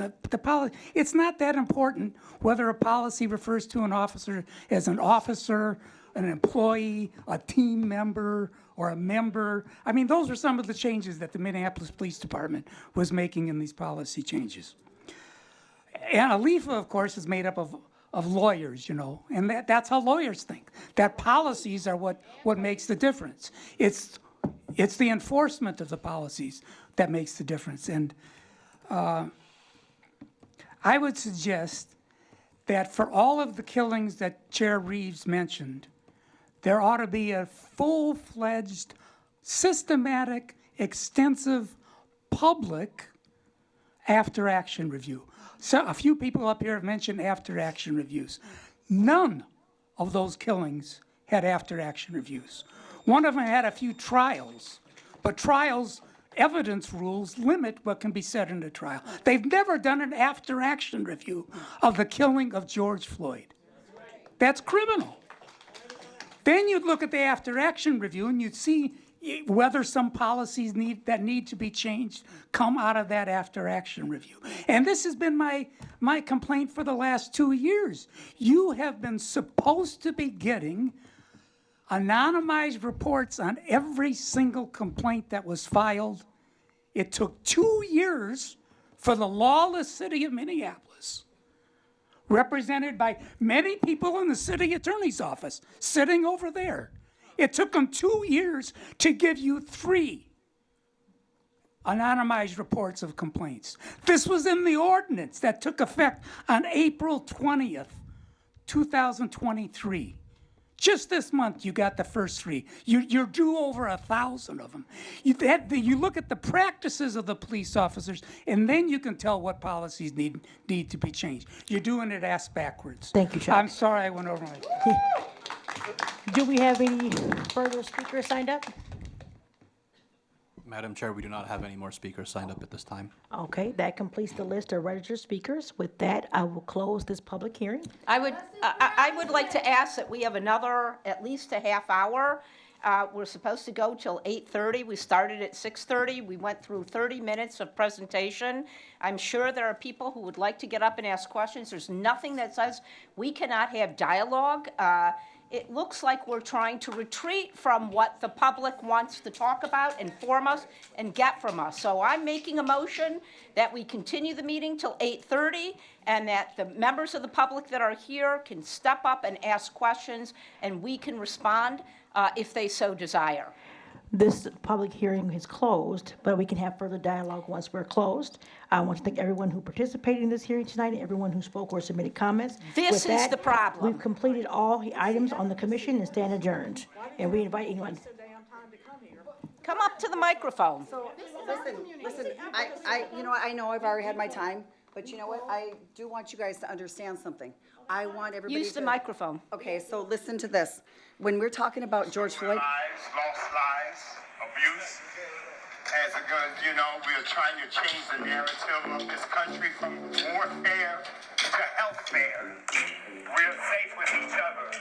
As I call out the name, George Floyd. George Floyd. And we have, unfortunately, a name. Allison Lucia. Let's say it again. Allison Lucia. Allison Lucia. And we have Randy Sutter. And we have Elroy Clark. Sonia Massey. Breonna Taylor. This is the city of Minneapolis. They are speaking Allison's name with George Floyd and Breonna Taylor because they know what is happening here and what has happened. And I am going to beg of every single one of you to listen to what the city of Minneapolis is saying to you tonight. We are saying to you, we need transparency, we need change, and you need to start actually listening to the constituents. Thank you, everyone, for coming. Have a good evening. Chair, point of order. Why would you close? Is it possible? Close it if we're still here. Why would you close public hearing I if just- we're still here and we have time? There are no other comments. People sign up for comments. Right, but if we Could still people have sign up time, again? why would you close it? Point of order. Could people sign up again? If someone wants to sign up they again, wanna have does another someone time to want to sign turn up to again? talk? Because you're welcome to get on the list. The list is out in the hallway. when we closed, when we asked if there's any further speakers, hold on one second, when we asked for any further speakers, no one signed up. Do you, We need the is there sign up anyone for else the that Yeah, wants let's to sign public up? sign up record. for more speakers. I mean, We you're gotta do welcome that. to sign up to speak. Where's the list Yeah. at? Should we go back In the up hallway? Yeah. If there's someone else that. Madam Chair, if people wish to sign, the clerk at the table outside is gone. We have sign-up forms up here. You can come up here. I mean, if someone wants to sign up and speak, well, we only have these speakers. Did anyone else? Did anyone else? We don't, in the public hearing, we only receive the information. Line up behind the microphone. But we Show ask- yourself. Do you want to speak more?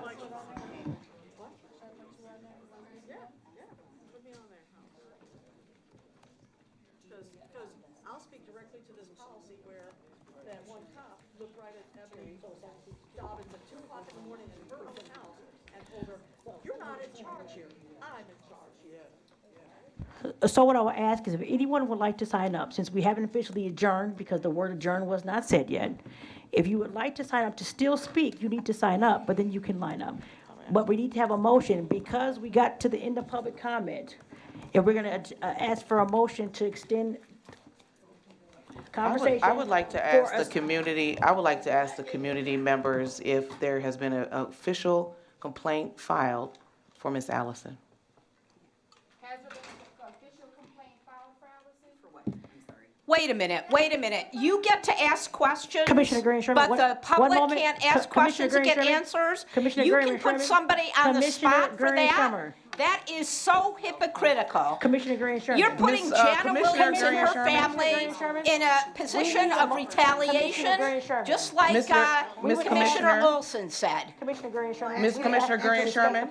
This is another thing that you should probably know. Hold on one second. I Hold on one actually second. did. Hold on one second. Hold on one second. Commissioner Gurney Sherman. I would ask. Please do not try to call me out on this when we One have a moment. meeting is adjourned. One moment. I don't like to use the gavel, because I want to respect everyone. I hate banging on the gavel. But what I would ask is that we have decorum so that we can hear. So, Absolutely. is there a motion to extend the public hearing to a definite time to allow more speakers if someone else signed up? Do we know if anyone else has signed up? I mean, we're here to hear you, but if you don't sign up, we don't know that you want to speak. Okay.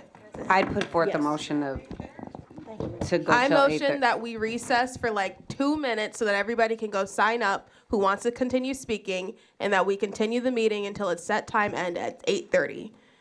Is there a Second. The meeting already goes to 8:30. There was no end time listed on the agenda for the meeting. Commissioner Gurney Sherman, I would ask that you stop. Commissioner Gurney Second. Sherman, it's already been seconded, but I would ask that you stop yelling out loud and have decorum, please. So, we have a motion and a second, and so now we'll ask the clerk to call the roll, and that will give you guys time to sign up, whoever wishes to, right over here. So, clerk, could you please call the roll to extend the public hearing until 8:30, time certain, to allow additional speakers to speak? Recess for 2 minutes to allow the sign up to happen. Commissioner Shanfield, Yes. Newman, Yes. Clement, Yes. Stewart was absent, I'm sorry. Green Sherman, Yes. Kennedy, Yes. I'm sorry. Smith, yeah, I'm getting there. Williams Johnson, Yes. Smith Cuman, Yes. Vice Chair Olson, Yes. Chair Reeves. Yes. We have 9 ayes on the motion to recess and extend. Okay, so the motion was to pause for 2 minutes. I do have 4 additional speakers, but we'll give 2 minutes for people to be able to, because you want to make sure everyone understands. 2 additional minutes to go over here to Michael over here in the corner in the blue shirt. Yes. Want you to We're sign up. in recess, so let's make sure everyone who wants to speak gets to speak. Please go sign up again. We're gonna go until 8:30, and then once we're done with the recess and everyone's signed up, we will go back to public comment. I know, we'll go back to that once we're out of the recess. No. Yeah. So why don't we just But the questions can be answered at the next hearing, at the next meeting. They can be answered there. That's how they do it last time. Yeah. What was the question about PR? What was the question? Is that The QR, can we have the QR code put back on the screen, please, on the presentation? So did everyone sign up that wished to sign up besides Miss Williams in the corner here? Yep. Is there anyone else besides the 5 speakers that we have signed up? Can we actually all physically go for a minute?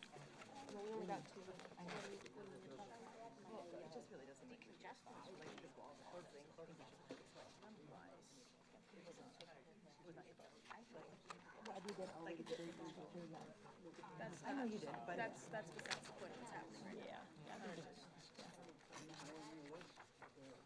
Did you go back and sign up? This is who I have. Nope, I don't have you signed up again, Oh. unless you went over there. Did you go down to that table? Somebody and did sign this up? for me. Number 25. Oh, no, but I can I see? Yes, here you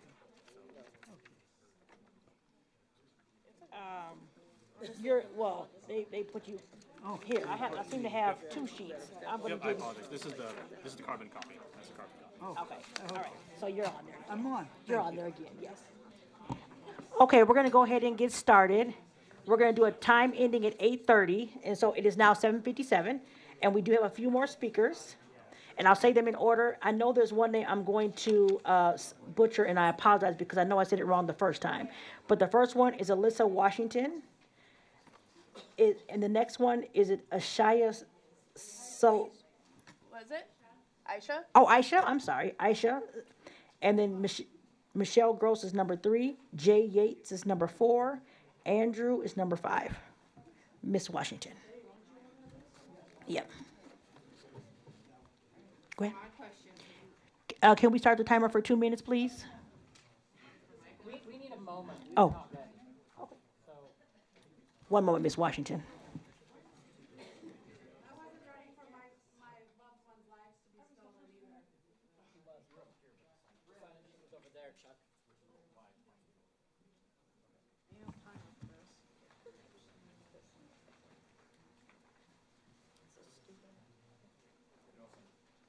Ms. Washington. So with the policies that you guys have up, why would you guys put them out this morning?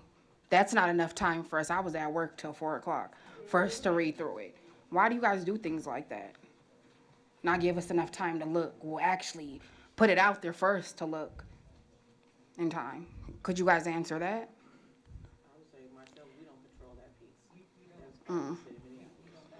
So you guys can't recommend them put it out for the public to? The agenda, It's in my notes to give them that feedback. yeah, yeah.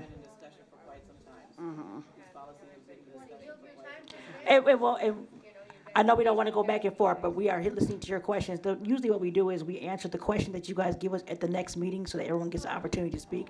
But just to the point, we don't control when they put it out, but we would note it. Because again, I want people to be able to read the policies. That's the Right. point of it, right? So, but we don't control when the city puts out. Well, again, And we're just then- volunteers that want to be in communities. So as Dave recommended, what would y'all have to do to go by practices instead of policy? What do y'all have to do that? That has been noted as the next Okay. meeting. Yep, thank you. And when we find out about that, the next meeting? When At our y'all- June 9th meeting. Okay. We'll have the questions that were asked here today, we'll attempt to have answers to the questions at the June 9th meeting, whether it's a handout like we did last time. Okay. We try to answer them. So And add- it's a receiving posture, and I don't mean to take up your time, but it's a receiving posture because we get the questions answered and then we answer them at the next meeting. And also jot this question down too, if you guys don't mind.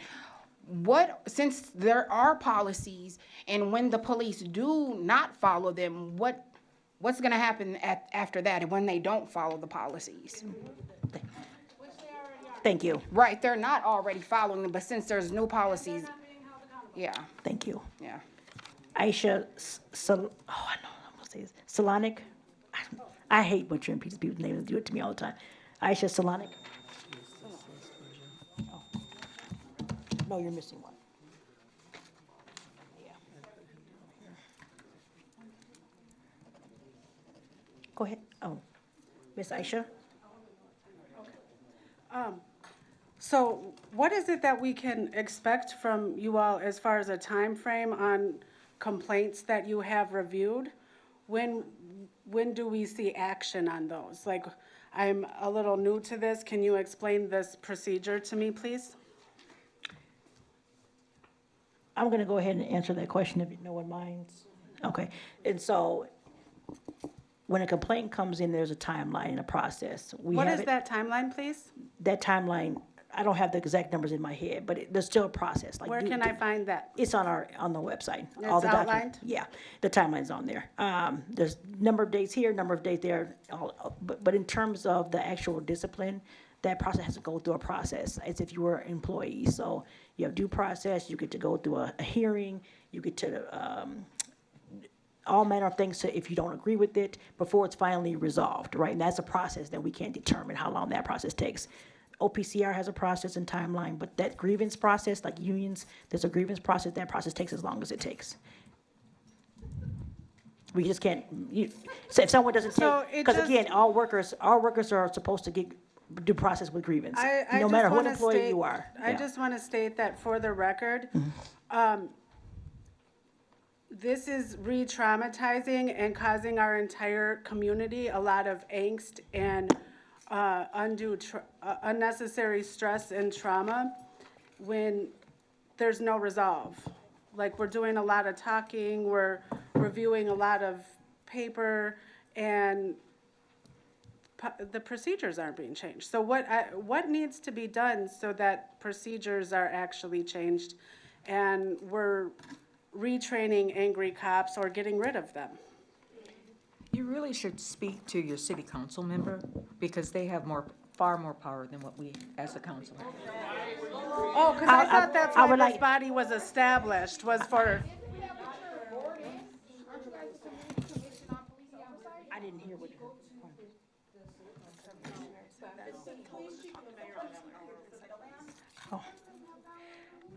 I would like to answer your question about the timeline, because we Thank you, pulled it ma'am. up, so. Okay.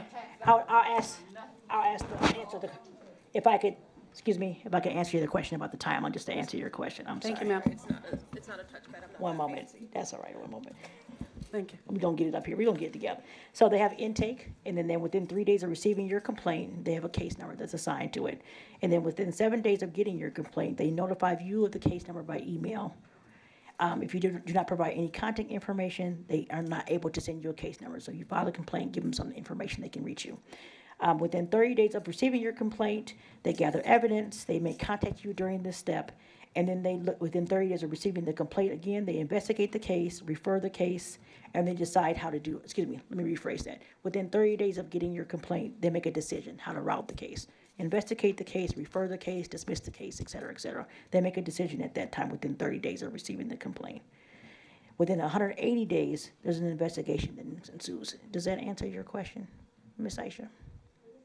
Yeah, that's the beginning steps, but what is the resolve? When do we get to see something take place that gives us?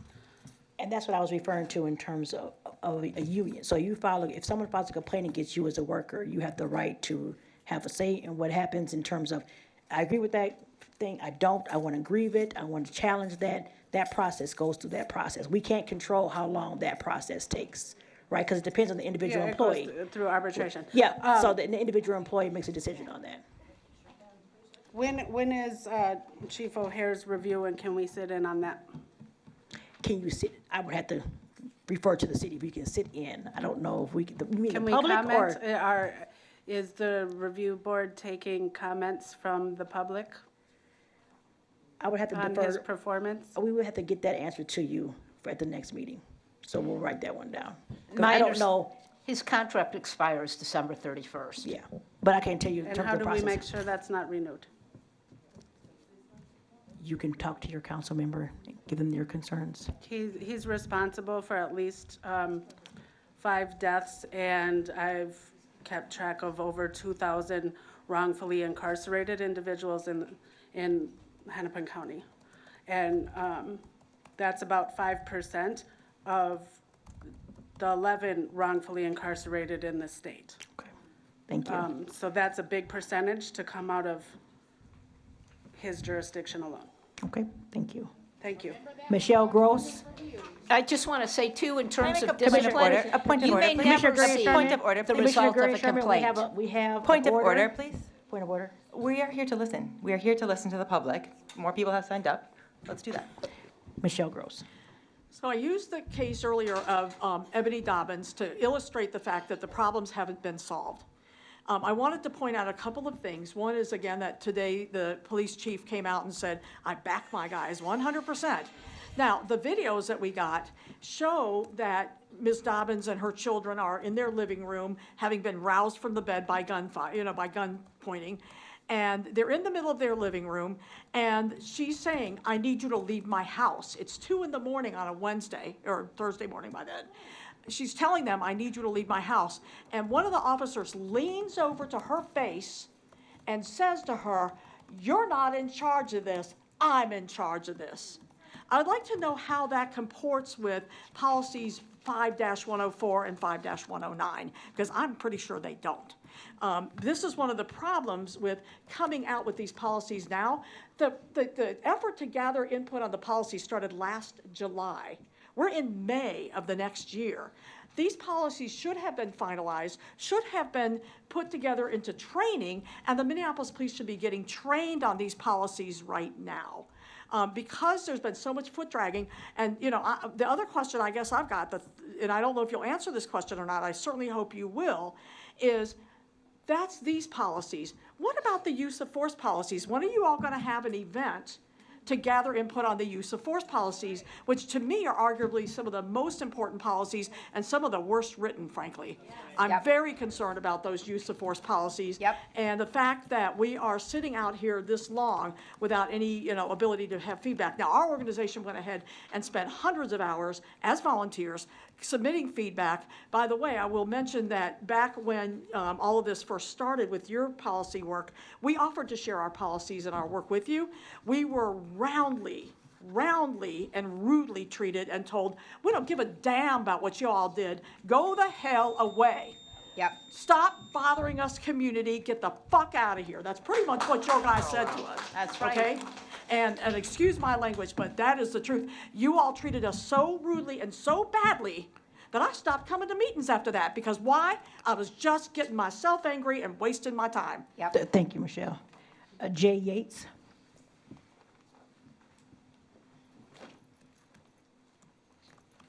My name is Jay Yates again, and for the sake of accountability, I live in Ward 8.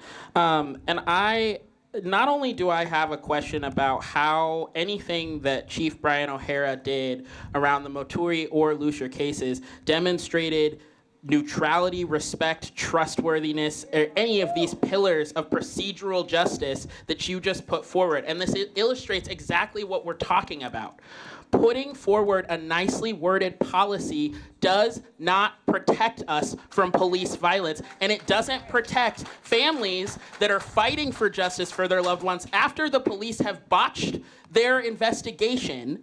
It does not protect them from the harassment and the disrespect that MPD routinely visits on victims of police crimes and people that they have failed. How do any of these policies matter if you, from one volunteer to another, have no ability to enforce it? You're telling us to go to our city council members. What is the point of this body? What are you here for if you can't actually make them do any of this? What's the point of having us come to this meeting to ask you questions when you can't tell us basic information about what happens to our complaints after they're submitted? How are we supposed to feel comfortable even submitting the complaints when we don't know how you protect people who are submitting them from police retaliation? Like, that's a documented thing that MPD has done. They stalked people who have stood up against police murder. They've intimidated them. They've attempted to make sure that they don't bring complaints forward anymore. And then even if we do bring the complaint forward, even if we go through all of this, you're telling us we have to wait 180 days to be told that it's being dismissed, because 90% of these cases just get dismissed and not reviewed at all. So what is the point of this body? Please answer that question. Thank you, Mr. Yates. Janet Williams. Literally 5 years behind. Is it Janet Williams? Literally 5 years behind adjudicating their complaints. I'm going to yield to Jess. That's all right. Ms. Williams said I could take her spot. Your name? Jess Sundin, Sundin. I'm a resident in Ward 6. First of all, I wanted to address you, Ms. Reeves, Commissioner Reeves. We're Facebook friends, for what it's worth. We were having a little conversation about politics over there. I'm a retired AFSCME worker. I know about workers' rights. I also know that there is no employer that has a weaker contract in the city of Minneapolis when it comes to the police department. This is not a normal employee-employer relationship. And with that comes extra responsibility for anyone involved in accountability for our police department, because the contract isn't enough, and especially because of the lack of enforcement. So I want to say there's no reason that we have to deny due process to employees of the city at MPD and can't also be expeditious, responsive, and take other actions aggressively to deal with problem officers. I wanted to say also my experience as someone who's been organizing around police accountability since the murder of Jamar Clark, a supporter of this work for much longer. Obviously not no one. Very few people are still filing complaints with the city after years and years and years of the city's failure to actually review and sustain complaints. And that means we need you to address these practices regardless of complaints. We need proactive accountability work by your commission. We need you to not only look at the use of force policy, but what a number of speakers have raised. We need you to evaluate their practices and identify problems without individuals putting their neck out and bringing individual complaints. I also wanted to say, I know that you have the performance review of the chief coming up. I want to echo the other speakers who've said he needs to go. Supposedly he was going to help us out, make things better. We have seen the opposite. The number of victims of violence in our community that he has told lies on in the public media again and again and again. Davis Maturi, he blamed him for getting shot because he cut down a tree in his own yard. That's unacceptable. He should never have been saying any of that to the media. In Allison's case, he went on the record and called her, alleged that she died by drug overdose, because that's what his officers told him. He didn't check it out. He just took them at face value. His job is to hold his officers to account. And if he won't do it, you need to hold him to account. That's what we're asking for. There's a lot of examples that could be given. I want to end by acknowledging, I understand that, Jay called you volunteers. You get a small stipend for each meeting. I think this should be a full-time job. I think you should have the time, the resources to make it a full-time job. And then I think you should have the power to implement your findings and not only make recommendations. So I recognize that you are in a difficult position, but you know what you do have is a platform. And I can ask you as a member of this community to speak for us. Don't be a shield for the system as it is. Don't protect them against us. Instead, be our voice inside the hall, inside the back rooms, but also come outside with us and stand with us for real change. So that's what I wanted to raise. I understand that your powers and your opportunity to do work in this commission are limited, but you have been put in a position where you can see things that others don't see. Do you have the ear of people that other people don't get to talk to? And we need you to use that for the benefit of community. In the name of Allison Lucier and so many others who've been harmed because of police violence, neglect, and abuse, I urge you to make a change in how you're moving and really, if nothing else, weigh in on firing that chief. Thank you. Thank you, TCC for Jay, CPAC activists for Allison for being fierce. And you do have, voices on the inside, and will continue to. Point of order, Commissioner Gurney Sherman, can you mute your computer audio? It's very distracting when I'm trying to listen to testimony. Sorry, I could just hear it through the back of it. Someone's got sounds. Your mic echoes to this TV. Oh, it's echoing to that computer. It's the whole room. It's the whole room. Okay. I think it's actually down here though, but thank you. Chuck Turchick and then Andrew.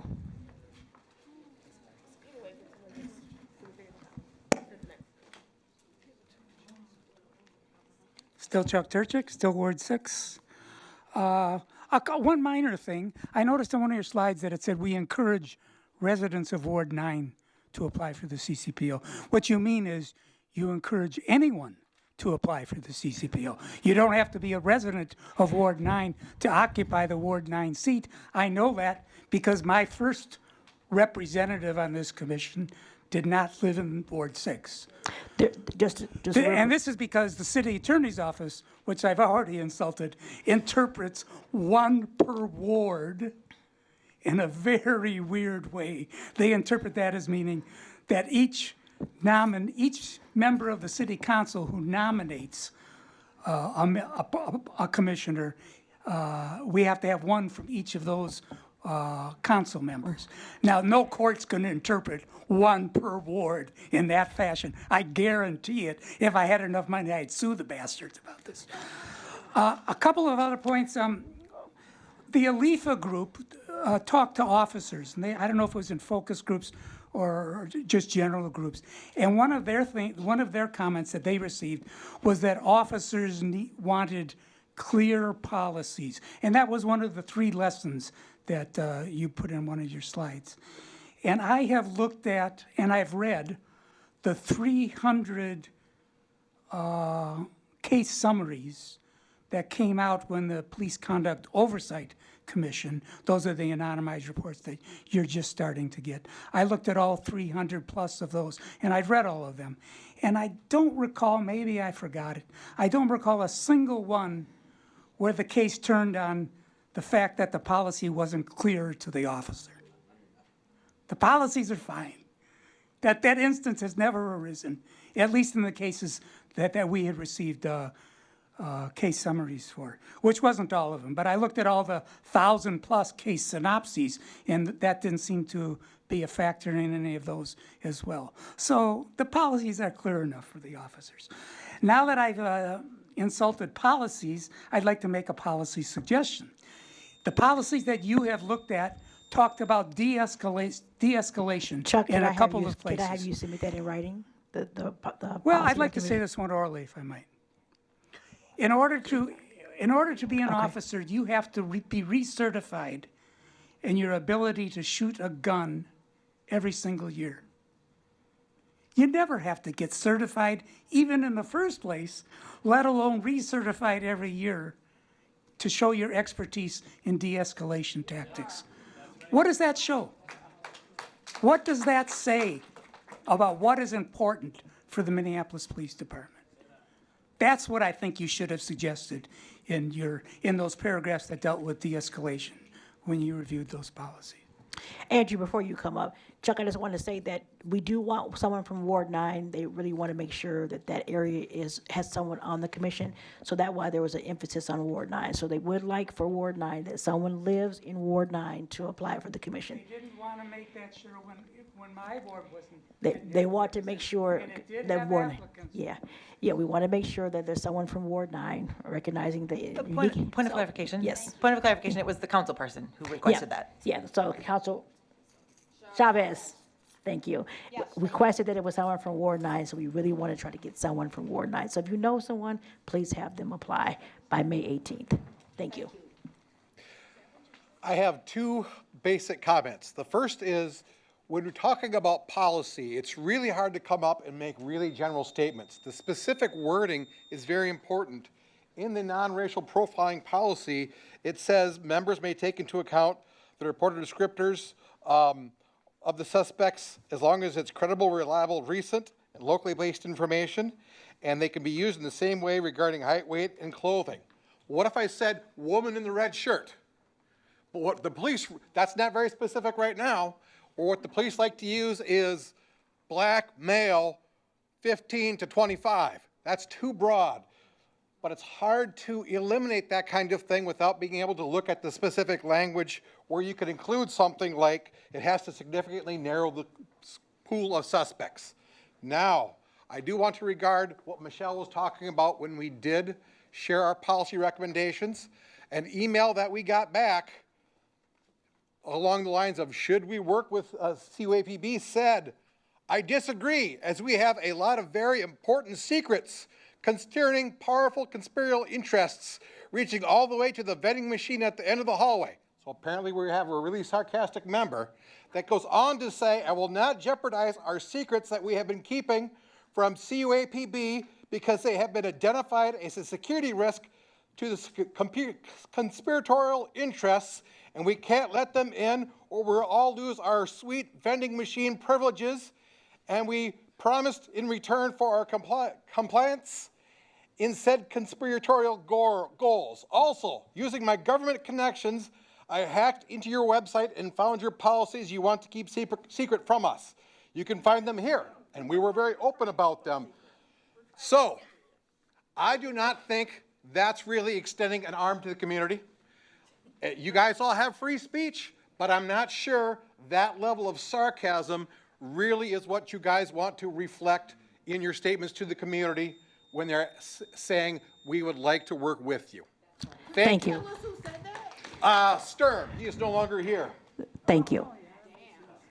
Seeing no further other comments, no one else has signed up. I don't see anything, and want to make sure there was no other sheet. I was signed up and confirmed it with you. I would say, are we looking at the right sheet? Because I remember. We switched the seat out. Dave is correct. He did sign up. Come on up, Dave, and my apologies. Okay, thank you. You're welcome. A couple of things to answer the woman's question who asked you about timelines. In the past, many cases took 5 years to resolve, and you are still, one of the cases that you saw at your last meeting was from 5 years ago. So the consent decree mandates tighter timelines, but it sure hasn't gone into effect at this point. So, and if there is not discipline, you hear virtually nothing back, oftentimes literally nothing back to know what happened to your case. So I'm sorry to have to say that to people. Also, we've been told to contact our city council members. The city council members choose you. Incidentally, one of your members is from Apple Valley. That's outside of any ward I know of. And they choose you and they set a budget. But the discipline of the police, if you know the city charter, is the responsibility of the mayor. And so don't talk about city council as being your problem there. If you want to do that, we need to go and you need to go to the mayor. And I tell you, good luck with that, with our current mayor. He's the one who keeps O'Hara in his position. So I thought I'd also just comment briefly on the actual policies. The one on race and discrimination. I suppose there needs to be a policy on that, but that's really about the culture of our police department. That's what's been the problem, and as Chuck says, it's a practice, not a policy, that is the problem there. Thank you. So I see no other body signed up.